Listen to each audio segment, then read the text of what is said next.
Ambika plan తెలుసుకున్న చారుకేశ ఎలాగైనా సరే లక్ష్మిని కాపాడాలని నిర్ణయించుకొని అంబిక ప్లాన్ని తనకే తిప్పికొట్టాలనుకొని అంబిక ఫోన్ ఛార్జింగ్ పెట్టినప్పుడు అందులో ఉన్న లక్ష్మి ఫోటోని డిలీట్ చేసి రౌడీలకి సహస్ర ఫోటోని పంపిస్తాడు. ఇక దాంతో లక్ష్మికి ఈ విధంగా అయినా సాయం చేసి నేను చేసిన పాపాన్ని కొంతైనా కడిగేసుకుంటాను అని చెప్పి చారుకేశ అనుకుంటాడు. రౌడీలకు సహస్ర ఫోటో పంపించడంతో ఇక రౌడీలు సహస్ర కార్లో వస్తూ ఉంటే దారి మధ్యలో సహస్రని అడ్డగించి తనని ఒక బస్తాలో కిడ్నాప్ చేసి చిత్త కొడుతూ ఉంటారు.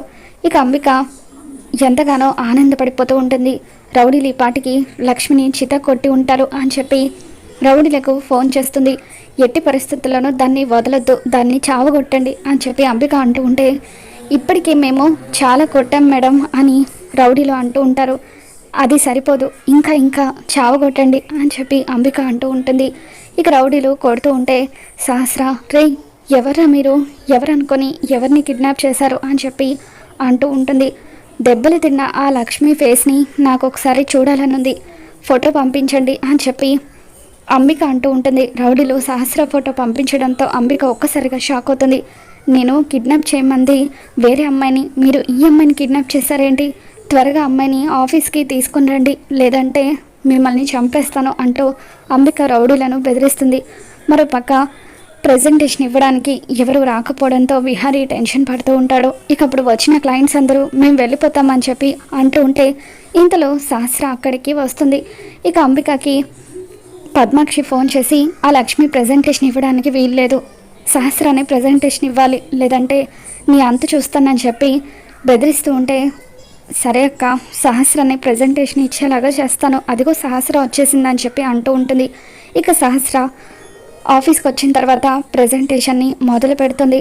సహస్ర ప్రజెంటేషన్ మొదలు పెడుతూ ఉంటే లక్ష్మి ఆటో డ్రైవర్ తనని వేరే రూట్లో తీసుకెళ్తూ ఉండడంతో ఆటోలో నుండి దూకేయడంతో తన తలకు గాయమవుతుంది. ఇక అలా తను రావడానికి ప్రయత్నిస్తూ ఉంటే ఆటో డ్రైవర్ లక్ష్మిని అడ్డుకుంటూ ఉంటాడు. లక్ష్మి అతన్ని తోసేసి ఆఫీస్కి వస్తుంది. లక్ష్మి ఆఫీస్కి వచ్చేసరికి సహస్ర ప్రజెంటేషన్ని మొదలు పెడుతుంది. ఇక సహస్ర లక్ష్మి వచ్చిన తర్వాత ప్రజెంటేషన్ ఇవ్వలేక తడబడుతూ ఉంటుంది.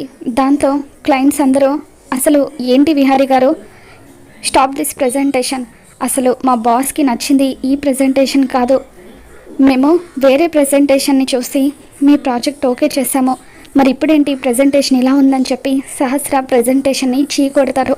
ఇక దాంతో నేను మీకు ప్రజెంటేషన్ ఇస్తాను, ఒక 2 minutes టైం ఇవ్వండి అని చెప్పి లక్ష్మి బతిమలాడుతూ ఉంటుంది. ఇంకొక ప్రజెంటేషన్ కూడా ఉందా అని చెప్పి క్లయింట్స్ అడుగుతూ ఉంటారు. మేము 2 presentations రెడీ చేస్తామని చెప్పి విహారీ అంటాడు. ఇక అలా లక్ష్మి ప్రజెంటేషన్ మొదలు పెడుతుంది. లక్ష్మి ప్రజెంటేషన్ వాళ్ళకి చాలా బాగా నచ్చడంతో వాళ్ళు సూపర్ బాంటూ లక్ష్మిని మెచ్చుకొని విహారీ గారు వెంటనే మేము మీతో కొలాబరేట్ అవుతాము అని చెప్పి వాళ్ళు అంటూ ఉంటే విహారీ కూడా చాలా హ్యాపీగా ఫీల్ అవుతాడు. ఇక ఇంటి దగ్గర ఇదంతా చూస్తున్న పద్మాక్షికి ఒళ్ళు మండిపోతూ ఉంటుంది. యమున పద్మాక్షి మాత్రం లక్ష్మి ప్రజెంటేషన్ విని చప్పట్లు కొడుతూ ఉంటారు.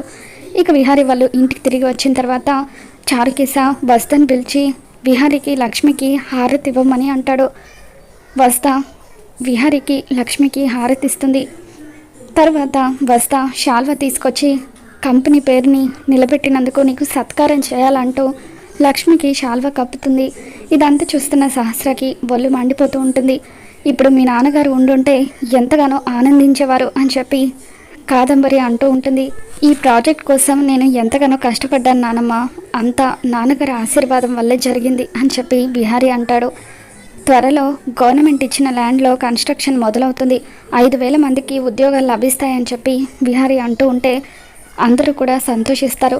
ఇదంతా సహస్ర నీ జీవితంలోకి రావడం వల్లే జరిగింది, మీ ఇద్దరికి పెళ్ళైన వేళ విశేషం అని చెప్పి కాదంబరి అంటూ ఉంటే విహారీ ఏమీ మాట్లాడలేక మౌనంగా ఉండిపోతాడు.